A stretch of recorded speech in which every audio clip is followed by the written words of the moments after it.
Assalamualaikum warahmatullahi wabarakatuh. Bukan nama saya Bernadi Setiawan.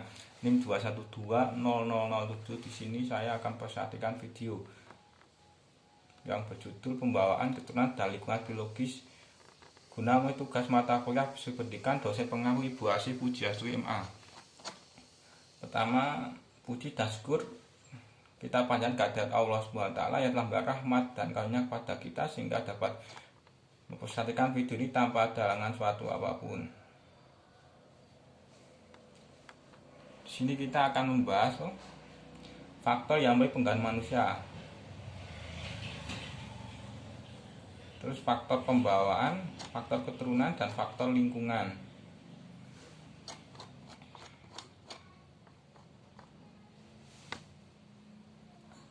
Faktor yang mempengaruhi perkembangan manusia. Dalam ilmu psikologis perkembangan terdapat 3 aliran yang mempengaruhi perkembangan seorang, yaitu aliran nativisme, dipelopori oleh Arthur Schopenhauer, menitik beratkan pada peranan sifat bawaan atau keturunan sebagai penentu pembawa perkembangan tingkah laku. B. Aliran empirisme, yang dipelopori oleh John Locke, menitik beratkan pandangnya kepada peranan lingkungan sebagai penentu perkembangan tingkah laku. C. Aliran konvergensi, yang dipelopori oleh Williamson. Aliran ini menggabungkan 2 aliran di atas.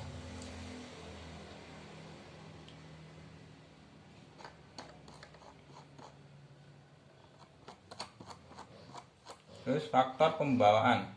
Pembawaan adalah seluruh kemungkinan atau kesambutan disebut potensi yang terdapat pada seorang individu dan yang selama pada pengembangannya benar-benar dapat diwujudkan.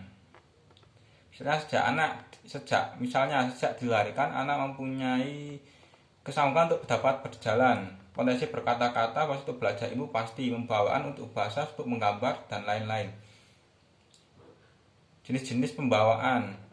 Beberapa macam pembawaan. Pembawaan jenis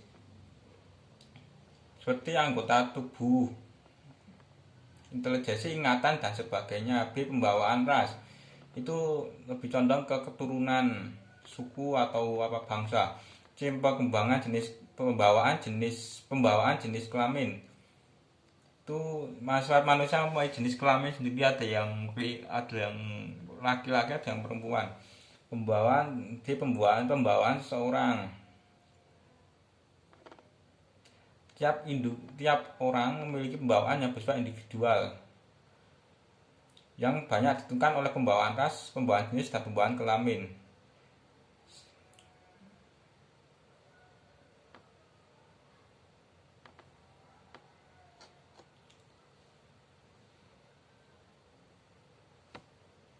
Salah satu bentuknya adalah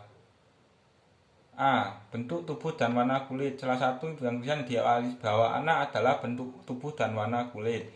B. Sifat yang dimiliki orang adalah salah satu aspek yang diwariskan orang tua kepada anaknya, seperti penyabar, pemarah, kikir, boros, hemat, dan sebagainya. Menurut ahli psikologis Edward Sapage, membagi tipe manusia berdasarkan sifat yang dimilikinya. Antara manusia ekonomi, bersifat rajin bekerja, hemat, dan lain-lain. Manusia teos suka berpikir, mengerti, dan sebagainya. Manusia politik suka menguasai dan memerintah. Manusia seni suka keindahan dan punya perasaan halus. Manusia agama suka mengabdi dan taat kepada ibadah.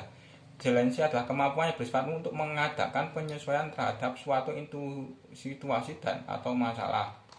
Dapat diketahui dengan tes verbal, menghitung mekanis, dan lain-lainnya.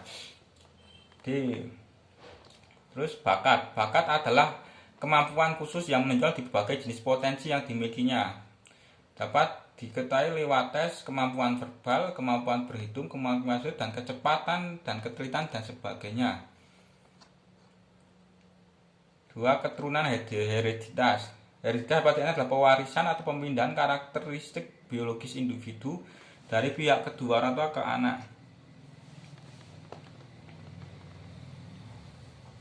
Sifat-sifat keturunan adalah sifat-sifat yang diwariskan atau melalui sel-sel kelamin dari generasi yang lain. Jadi ada 2, satu persamaan sifat atau ciri-ciri, 2 sifat ciri-ciri ini harus menurun melalui sel-sel kelamin.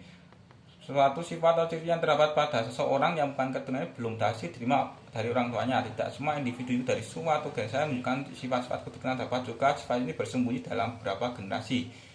Misalnya perbedaan antara dua individu atau lebih selalu tergantung pada dua faktor pembawaan keturunan dan pengaruh lingkungan. 3. Lingkungan adalah faktor yang datang dari luar diri individu. Merupakan pengalaman dari alam sekitar, pendidikan, dan sebagainya. Pengaruh pendidikan dan pengaruh lingkungan seperti itu sebenarnya terdapat perbedaan.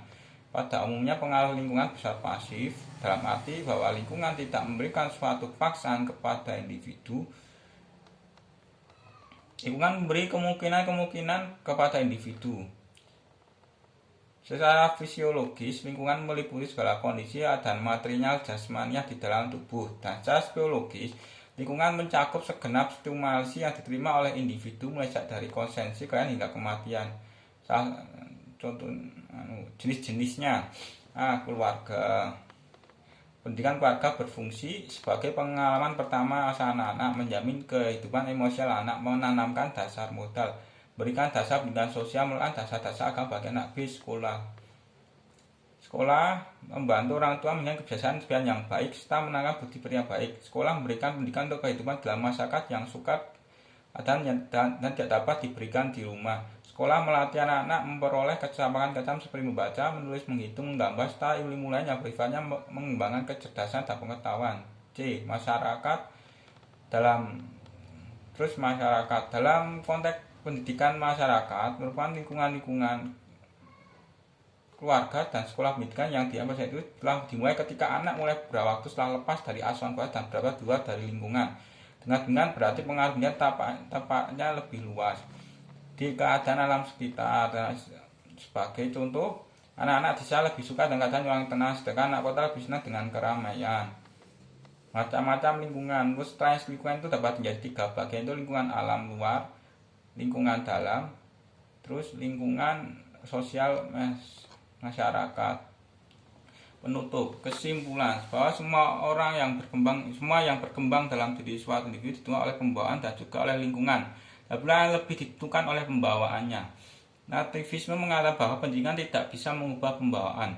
Bila dilihat dari kedua teori yang bertentangan satu dengan yang lain, sebagai kesimpulan dapat dikatakan dalam perkembangan manusia sedikit banyak ditentukan oleh pembawaan yang terutama oleh aktivitas atau penentuan manusia sendiri yang dilakukan dengan bebas di bawah pengaruh faktor-faktor tertentu berkembang menjadi sifat-sifat.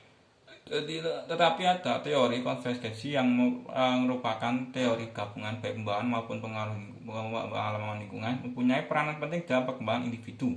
Individu sangat mempengaruhi oleh faktor lingkungan dan faktor pembawaan sejak lahir. Saran, faktor pembawaan dan lingkungan sangat mempengaruhi perkembangan manusia.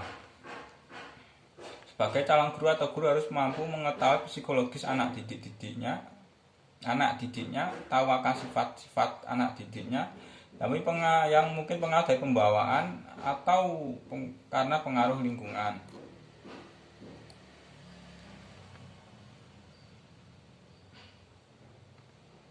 Tata Pustaka saya Musbin 1995, Psikopnya PT Remaja Rosda Raya Bandung.